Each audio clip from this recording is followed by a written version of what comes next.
ছোট একটা উটের বাচ্চা তার মাকে প্রশ্ন করলো, মাগো, আমাদের পিঠের উপরে এত বড় কুচ থাকে কেন? তখন সেই উটনি তার বাচ্চা উটকে বলল, বাবা শোনো, মরুভূমির মধ্যে সফর করার সময় আশেপাশে কোনো পানি থাকে না, তাই আল্লাহ রাব্বুল আলামিন আমাদের পিঠের উপরে এই কুচ দিয়েছেন, যার মধ্যে আমরা পানি জমা করে রাখি, আর কয়েকদিন পর্যন্ত এই কুচের মধ্যে জমা করে রাখা পানি পান করে আমরা উত্তপ্ত মরুভূমির মধ্যে চলতে পারি। তখন সেই বাচ্চা উটটি তার মাকে আরেকটা প্রশ্ন করলো, মাগো, আমাদের এত বড় বড় পা কেন?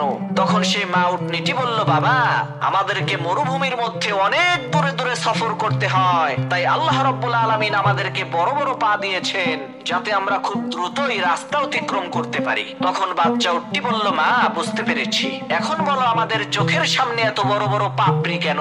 তখন সেই মা উটনিটি বলল, বাবা, মরুভূমির মধ্যে অনেক সময় বালুর ঝড় হয়, আর সেই ঝড়ের মধ্যে যাতে আমাদের চোখটা সুরক্ষিত থাকে, এ কারণেই আল্লাহ রাব্বুল আলামিন আমাদের চোখের পাপড়ি এত বড় করে দিয়েছেন। তখন সেই উটের বাচ্চাটি বলল, মাগো, আল্লাহ তাআলা আমাদের পিঠে কুচ দিয়েছে মরুভূমিতে পানি সংরক্ষণের জন্য, লম্বা লম্বা পা দিয়েছে মরুভূমির পথ চলার জন্য, চোখের বড় বড় ভ্রু আর পাপড়ি দিয়েছে মরুভূমির ঝড়ের কবল থেকে চোখটাকে নিরাপদ রাখার জন্য। তাহলে আমরা মরুভূমিতে না থেকে এই চিড়িয়াখানার মধ্যে থাকছি কেন? এই চিড়িয়াখানা তো আমাদের থাকার জায়গা না।